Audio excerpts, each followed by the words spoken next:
Welcome to the class, everyone. Good morning. Please take your seats. Yes, thank you.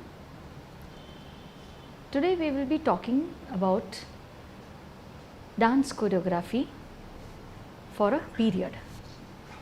Modern dance in India has a short story and suffers from far less codification than what are called India's classical dances. What goes by the name of modern or contemporary dances have a huge diversity. Uday Shankar, born in the early years of the 20th century, is widely accepted as the father of modern dance in India. Born to a well-connected family, his father was on the staff of the Maharaja of the state of Jalwar in Rajasthan. Young Uday, the eldest of 5 brothers, was gentle of nature and of a strong artistic bent of mind. Uday Shankar learnt music and choreography from Ambika Charan Mukhopadhyay, his drawing and crafts teacher in school. In 1918, at the age of 18, he was sent to Mumbai to train at the JJ School of Art and then to the Gandharva Mahavidyalaya.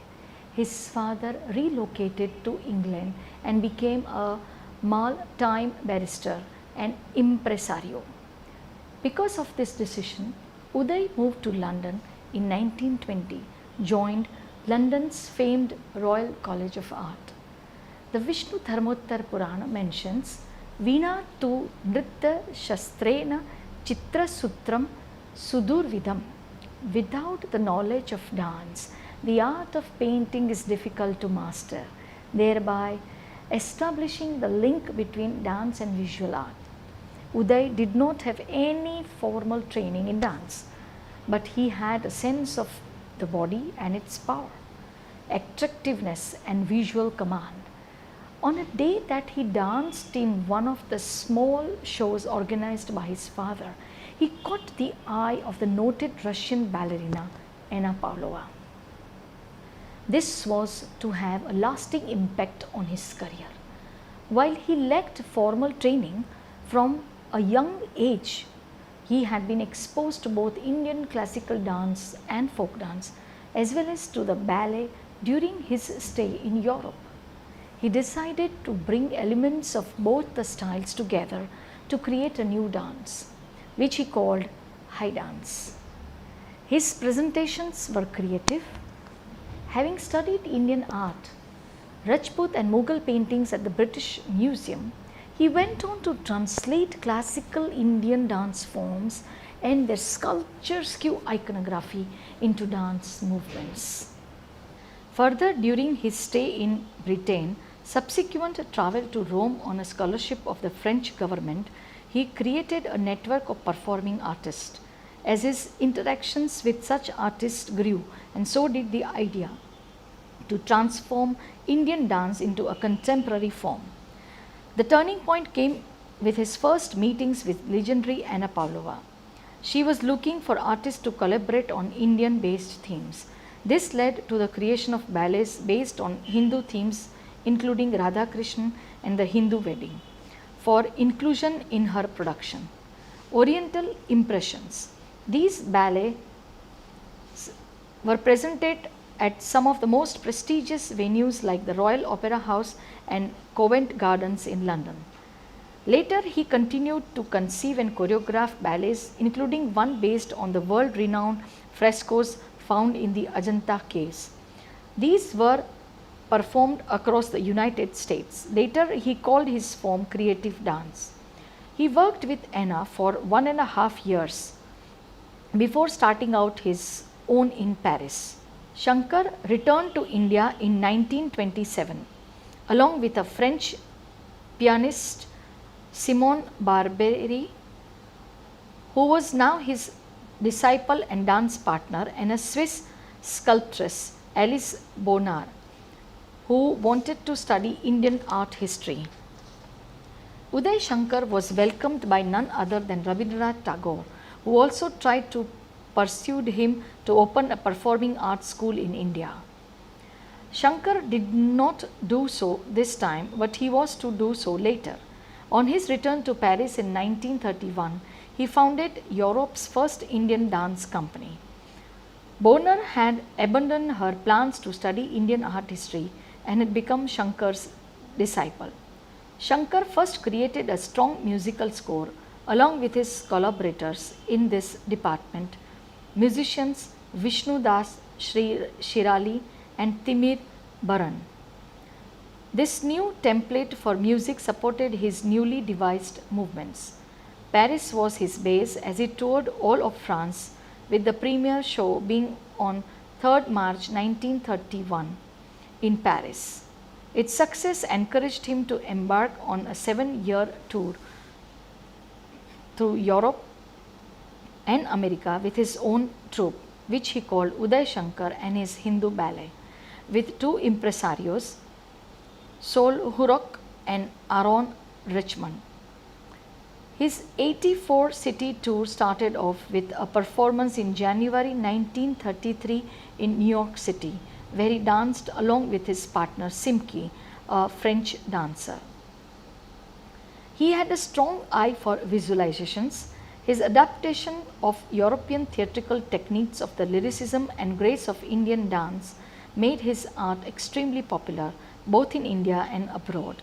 Thus, at the time when the classical dances of India were going through their reform and revival stage, Shankar was also creating and choreographing a new from inspiration from them.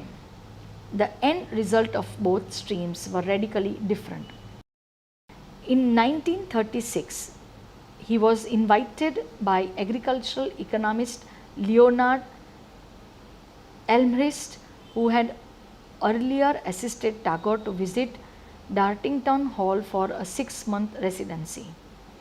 This proved to be an exciting and creative time as they met many pioneers of different fields, including Rudolf Laban, the founder of the Laban notation. This experience only added more exuberance to his dance creativity.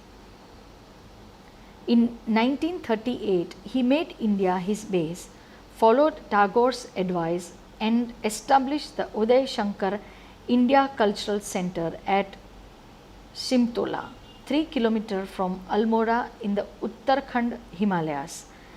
Here he collected some of the finest and most creative and open-minded practitioners of different art forms. He invited Shankaran Nambudiri for Kathakali, Kandappa Pillai for Bharatanatyam, Amubi Singh for Manipuri and Ustad Alauddin Khan for music. Soon he had a large assemblage of artists and dancers. They too were extremely skilled and talented people, many on their own bordered on genius.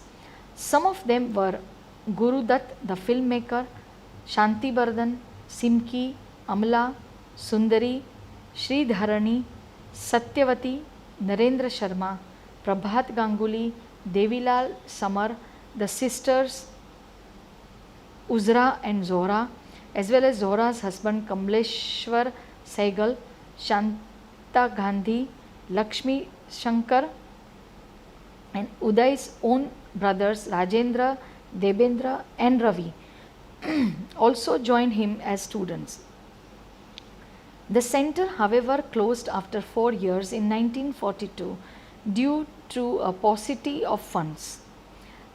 As his students dispersed, he regrouped his energies and headed south, where in Gemini Studio he made the iconic dance film Kalpana in 1948 based on his unique dance style, further sought with immense creativity, in which both he and his wife Amala Shankar danced. They were to make memorable choreographies together like the Shadow Ramayan, Buddha, Shamanya Koshti, Labor and Machine. Uday Shankar finally settled in Balyagungi in Kolkata from 1960, where he opened in 1965 the Uday Shankar Center for Dance, was later opened in 1965.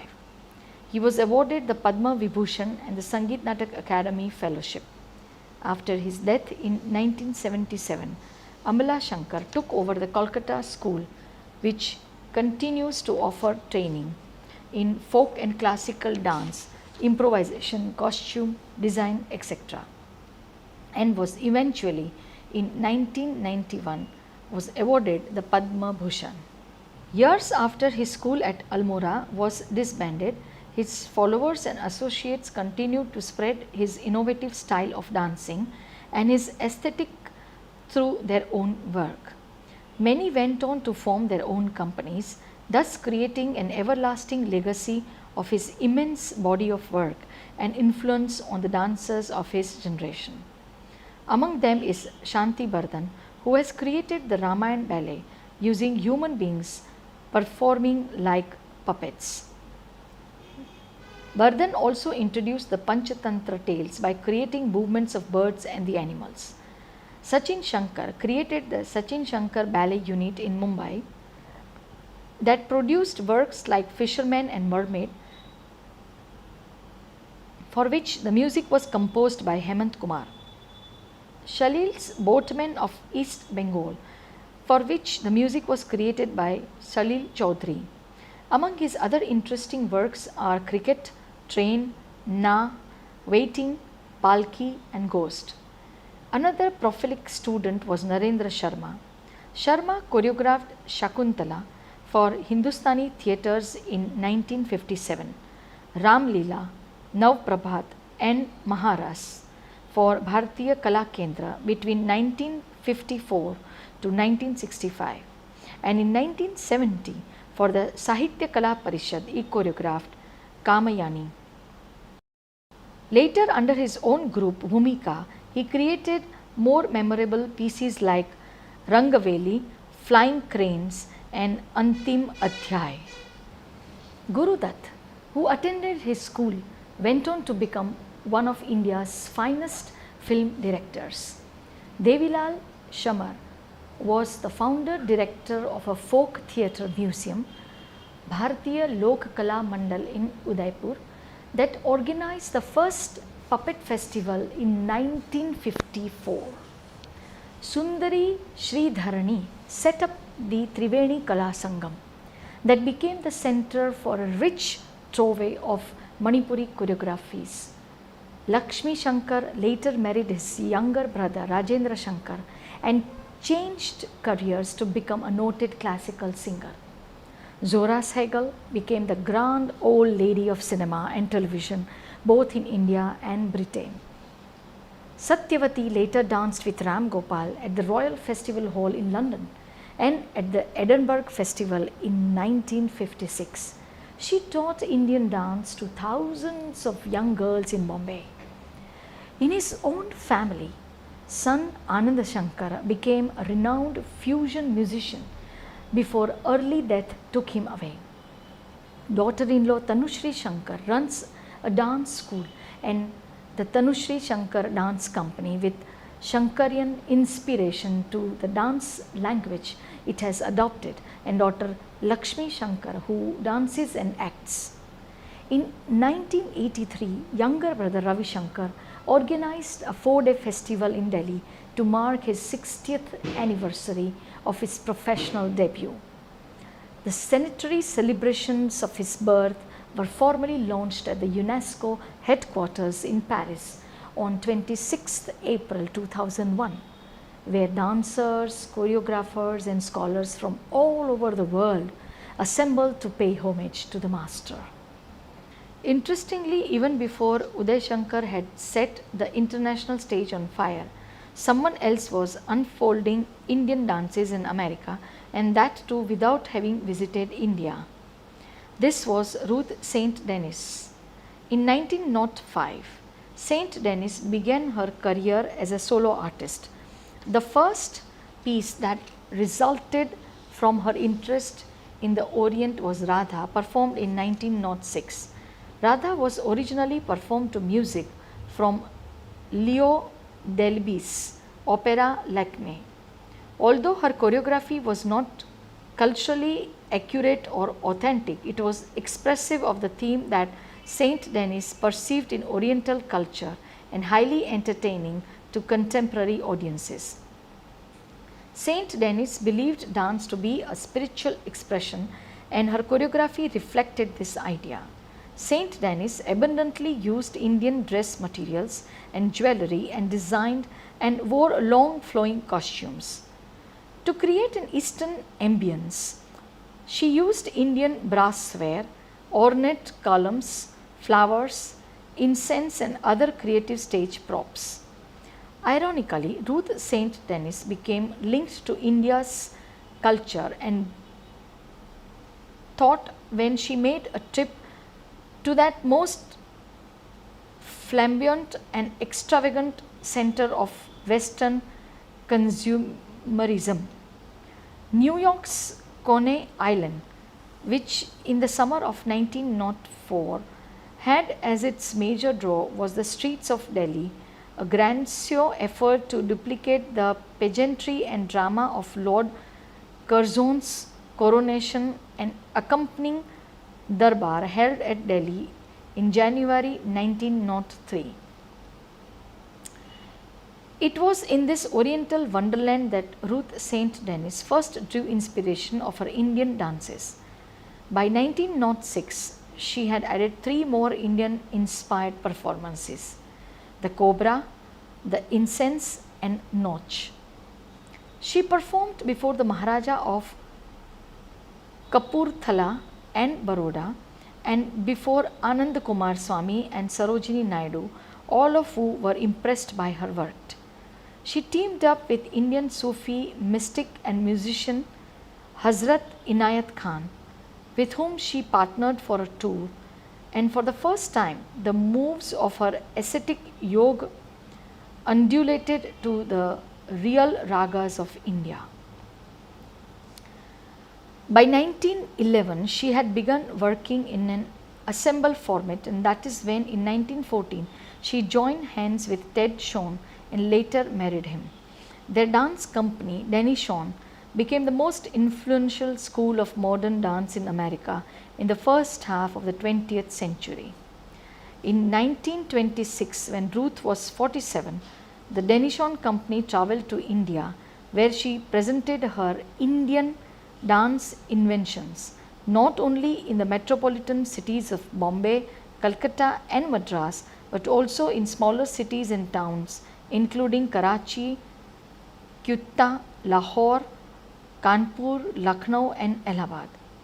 They had added the Cosmic Dance of Shiva, a solo by Shawn, and the Dance of the Black and the Gold Sari, a solo by Saint Denis.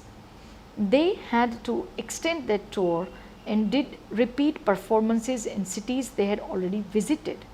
Even Rabindranath Tagore was sufficiently impressed to request Saint Denis to stay on and teach dance at Vishwabharati University in Shantiniketan. All the testifies to the fact that India was open to relooking, this time through a different prism, at its own dances. Esther Sharma aka Ragini Devi and Guru Gopinath.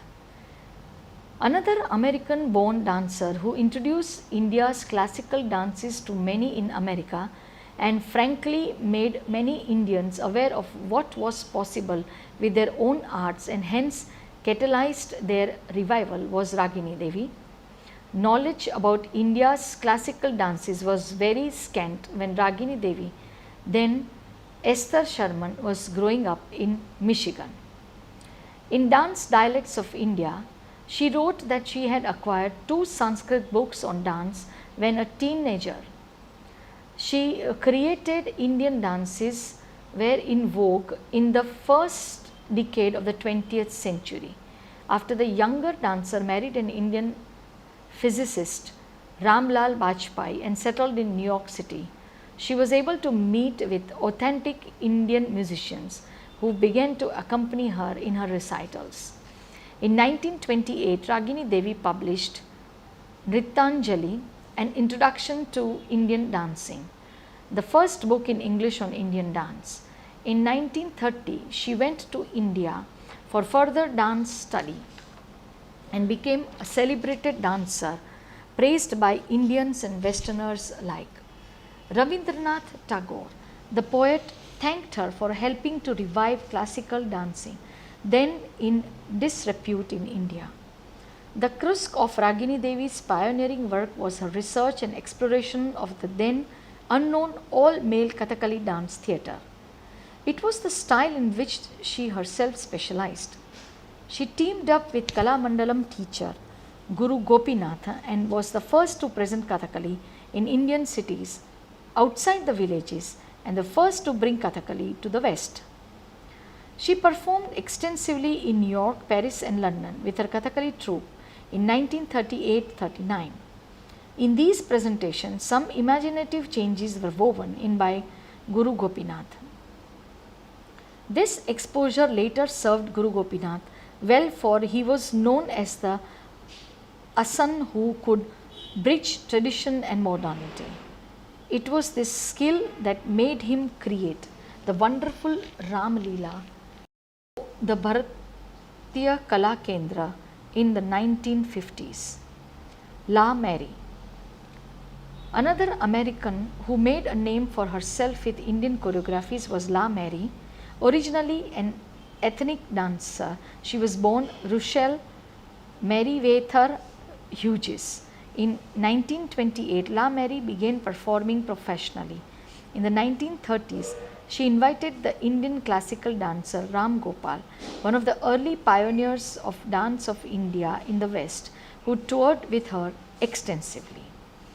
As she travelled, La Mary learned the native dances of the different areas she visited, studying with local dance masters.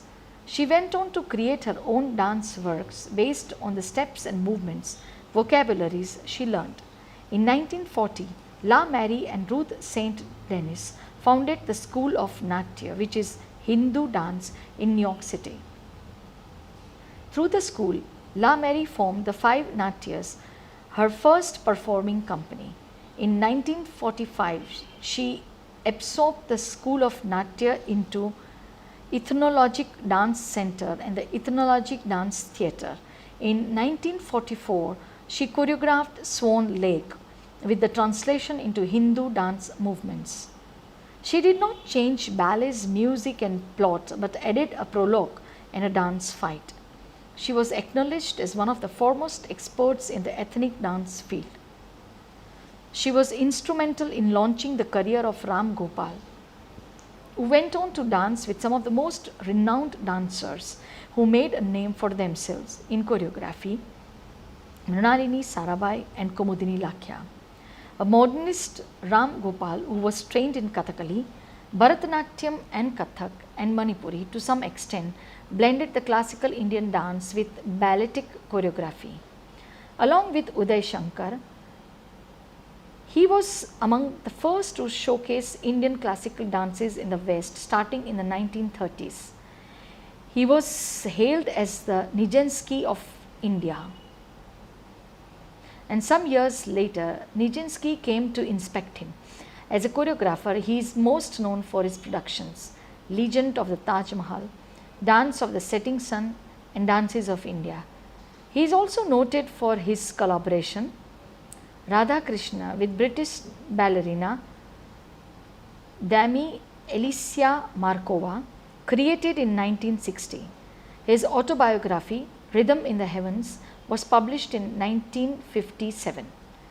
In 1990, he was named a fellow of the Sangeet Natak Academy, and in 1999, he received the Order of the British Empire.